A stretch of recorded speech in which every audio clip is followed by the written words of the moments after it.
Hello, my name is Douglas Bloch. Welcome to the Depression Recovery channel, where each week we talk about practical tools and coping strategies for healing from depression and anxiety.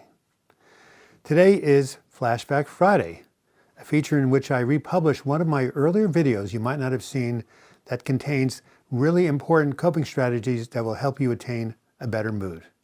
Now here's today's video. Hello, my name is Douglas Bloch. I'm an author and depression survivor. Welcome to your Depression Recovering channel, where each week we talk about practical tools and coping strategies for healing from depression and anxiety. The title of today's talk is Depression Lies About the Future. And before I explain what that means, we need to do our normal humor. So here's another joke I got from the minister Joel Osteen. It seems like these two young kids were planning on spending the weekend at their grandmother's. And they arrived, and the first night their grandmother said, "Now remember, boys, say your prayers before you go to bed."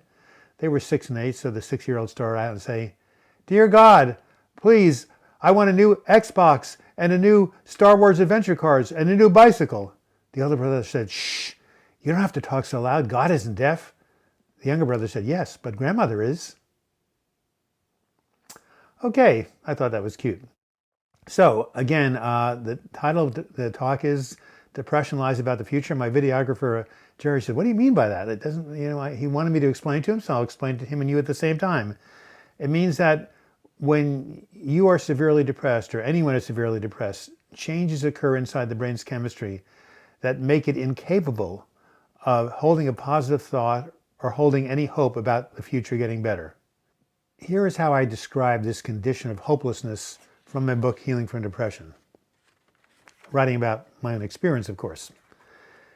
People in a life or death survival condition, such as being lost in the wilderness or being held prisoner of war, will dream and plan for the future in order to make their present conditions tolerable. The critically ill heart patient expresses his faith in his upcoming surgery by making a date to play golf 6 weeks after the operation. But the depressed person sees no viable future. There is nothing to look forward to, no dreams to fulfill, only the never-ending agony of the eternal present. This was hell. I remember in the middle of this particular episode, a friend of mine, a minister named Michael, came up to me and said, "Doug, I thought about it, and I think there's a reason, a divine reason you're going through this hell." "What could that be?" I said. He says, "I think what's going on is that you were meant to go through this ordeal because one day you're going to get over it, you're going to emerge from the depression, and you're going to write a book that's going to help a lot of people." Now, he had known I was a writer. He'd read some of my earlier books. I said, no, you got it all wrong, man, because one of the reasons I got depressed is because I'm washed up as a writer. I haven't been able to think of anything for 5 years. My inspiration is gone, and there's no future for me. He said, mark my words. When you get better, when you come out of this, you are going to regain your inspiration and write a new book. Well, 6 months later, with the help of Michael and some other loving people, I did come out of the episode. And within 3 weeks, I got this impulse to write down everything I'd gone through. Well, the words just poured out. And 90 days later, I had a memoir called When Going Through Hell Don't Stop, which I self-published. And it did help a lot of people. And then it became the book Healing from Depression. So yeah, he could see what I couldn't see because the depression blinded me about the future. Well, there was a second reason that I had to go through that ordeal that Michael didn't mention. Maybe he wasn't even thinking about it. And here's the second reason. Because I've been to hell and back, now whenever I see somebody else who's hopeless, I can tell them those 4 magic words: "This too shall pass." Here's an example. Just the other day, I was coaching a young man, young adult. He was only 20 years old, and yet he said to me, my life is over. I have nothing to look forward to. I might as well end it now. I said, "Well, how can you say that? You have nothing to look forward to. Your whole life is ahead of you." He said, "Well, I feel hopeless, and I can't seem to get rid of this hopelessness. What should I do?" I said, "Well, the reason you feel hopeless, you understand, is your brain is ill. And as long as it continues to remain ill, you'll feel hopeless. So don't even try to break out of hopelessness." "What should I do?" he said. Well, here's the answer. Ask yourself a different question. Instead of saying, "Is there hope for the future?" or "Will I get better?" ask instead, "How can I survive the next 10 or 12 hours? How can I get through the rest of the day?" If you ask yourself that question, you'll stay alive one day at a time. For those of you who are watching, who may be in a state of hopelessness, please note what I have said. Your depressed brain cannot accurately forecast the future. If the brain tells you there's no hope, pay no attention. Or, as I said in The Wizard of Oz, Pay no attention to the man behind the curtain.